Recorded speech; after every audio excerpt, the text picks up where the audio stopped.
Hi, welcome to Leslie's How to Pool.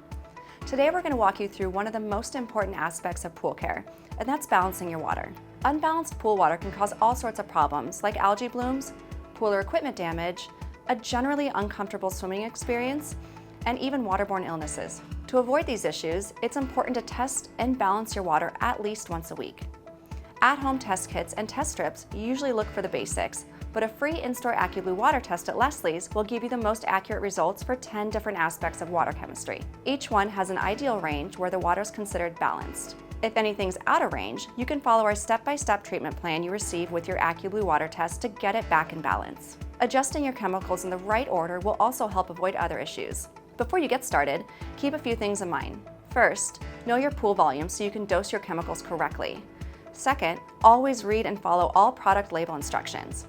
And third, remember to never mix chemicals and keep the pump running on high speed to help distribute them throughout the pool. Now that that's out of the way, let's start balancing your pool water. If your water test shows metals of any level above 0.2 parts per million, start there to avoid pool stains. Leslie's AccuBlue test looks for two of the most common metals in pool water, copper and iron. However, depending on your primary water source, there may be other metals present. Not to worry. Adding a stain preventative like Leslie's No Metal or Leslie's Stain and Scale Prevent helps keep the metals from causing stains. Once you've taken care of metals, it's time to focus on total alkalinity and pH. Total alkalinity helps control pH and keep it more stable. When total alkalinity is out of range, the pH will fluctuate more rapidly or become difficult to adjust. Although a total alkalinity imbalance won't directly harm your pool, it can cause a pH imbalance that will. A balanced pH level improves chlorine efficiency and protects against pool surface damage and equipment corrosion.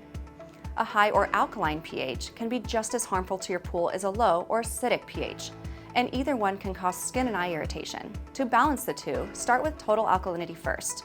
Retest the water 4 hours later and then address pH next. Wait another 4 hours and then test again. If the water is severely unbalanced, you may have to go back and forth between the two until both are within range. Most of the chemicals are the same for balancing each, and balancing one will impact the other. If only total alkalinity is low, use sodium bicarbonate, also known as Leslie's Alkalinity Up. If the pH is low, or the pH and total alkalinity are both low, use sodium carbonate, which is Leslie's Soda Ash. If either pH or total alkalinity are high, you can use muriatic acid or Leslie's Dry Acid to bring the levels down. For fiberglass, vinyl liner, painted, or tile pools, we recommend using dry acid instead of muriatic acid.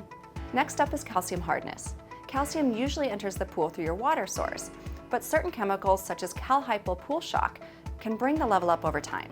The ideal calcium hardness range is 200 to 400 parts per million. Having soft water with low calcium can etch and pit stone-based pool surfaces, corrode metal handrails and equipment, deteriorate vinyl pool liners, and even cause foamy water that's difficult to balance. On the other hand, hard water pools with high calcium levels can have ongoing problems with scale buildup on pool surfaces and inside pool equipment. The water may also take on a cloudy appearance, your chemicals may not work as effectively, and you may notice dry, itchy skin and eye irritation after swimming. If the calcium hardness level is too low, increase it with calcium chloride, Leslie's Hardness Plus. Just don't add it the same day as soda ash or alkalinity up to avoid unwanted chemical reactions that could create cloudy water and small solids forming inside the pool. Calcium hardness is much easier to raise than it is to lower, so take care to not add too much at a time. When levels get excessively high above 800 parts per million, talk to a pool pro about partially draining and refilling the pool to dilute the water and bring the level back down. Moderately high calcium hardness levels can often be managed with otherwise well-balanced water and regular use of chelators or sequestering agents. Let's move on to chlorine, the most essential chemical for maintaining a safely sanitized pool. There are two types of chlorine water tests: free chlorine and total chlorine. Free chlorine is active and readily available to fight off germs, algae, and other organic contaminants. Total chlorine is the total amount of all chlorine in the water, both active and inactive. If the total chlorine level is higher than the free chlorine reading, that means that your pool has inactive combined chlorine, also known as chloramines, which form when your free chlorine bonds with ammonia and other nitrogen-based wastes in the water. Chloramines cause skin, eye, and airway irritation and are responsible for that strong, unpleasant chlorine smell you may be familiar with. In addition to using a daily primary sanitizer such as 3-inch chlorine tabs, we highly recommend shocking the pool at least once a week. That'll break down contaminants, give your sanitizer a boost, and get rid of inorganic chloramines. If your free chlorine levels are within the ideal range of 1 to 4 parts per million, use a non-chlorine shock like Leslie's Fresh and Clear. While this oxidizer won't add chlorine to the pool, it can help your existing chlorine work longer and more efficiently. On the other hand, if your free chlorine levels are low or non-existent, use a chlorinated shock such as Leslie's Power Powder Plus 73 or Leslie's Chlor-Bright to raise the chlorine levels and keep the pool sanitized. Keep in mind that chlorine is susceptible to break down under sunlight. In fact, UV rays can destroy up to 90% of your pool's chlorine in as little as 2 hours if the water is unstabilized. Which brings us to our next important water test: cyanuric acid. Cyanuric acid, also known as conditioner or stabilizer, acts almost like a sunscreen for your pool. It bonds with chlorine molecules to protect against UV breakdown. As long as the cyanuric acid levels between 30 and 100 parts per million, your chlorine's protected. To bring cyanuric acid levels up to at least 30 parts per million, use granular Leslie's conditioner or liquid instant conditioner. Stabilized chlorine such as Leslie's Chlor-Bright Pool Shock or Leslie's 3-inch jumbo tabs add more cyanuric acid to the pool with each application. When the cyanuric acid level gets too high, you may have problems with inaccurate water test results, inefficient sanitization, algae blooms, or even cloudy water because of poor sanitizer oxidation. Unfortunately, the only practical way to bring it back down again is through dilution. Depending on how high the level is, you may want to consider partially draining and refilling the pool a foot at a time to bring the level back into range. Next up are phosphates. Ideally, there should be 0 phosphates in your pool because they're a primary food source for algae. Phosphates enter the pool in a variety of ways, including plant debris, soil, fertilizer, certain stain and scale treatments, tap water, cosmetics, sunscreen, and other common household product residues you might not even think about. The good news is that they're pretty easy to address. If the level's higher than 100 parts per billion, just use Leslie's No Phos.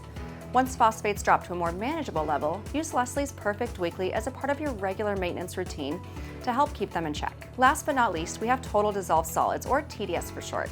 This one's exactly what it sounds like. It's a measurement of all the solids dissolved in your pool water, including minerals, salts, metals, and other organic and inorganic materials. If it's below 2,500 parts per million, you're good to go, but this number will go up over time. When the level gets too high, it's best to consult a Leslie's pool expert about draining and refilling the pool. The best way to replace the water on your own is to drain and refill a foot of water at a time, repeating this process until you reach desired TDS levels. As the TDS gets higher, it can get progressively harder to balance the water, and you may have problems with cloudiness and algae despite having a good sanitizer level. Keep in mind that saltwater pools will have a higher TDS level because of the higher salt content. The rule of thumb for this type of pool is that your TDS level should not be higher than 1,500 parts per million above the salt level reading. The good news is you don't have to memorize every single detail about balancing your pool water. Leslie's AccuBlue can help anyone be a water balance pro. Just bring a water sample by your local Leslie's for a free in-store water test, and you'll get a step-by-step customized water treatment plan based on your results. This treatment plan lists the products you'll need, the dosages required to correct any balance issues, and other important details like timing and application instructions. The best part is that one of our knowledgeable pool care experts will walk through the steps with you, offer advice, and answer any questions you may have. For more helpful tips on treating your pool water, click the links below, or check out our online resource center at lesliespool.com. And of course, don't forget to like and subscribe to keep up with our helpful pool videos. Thanks for watching.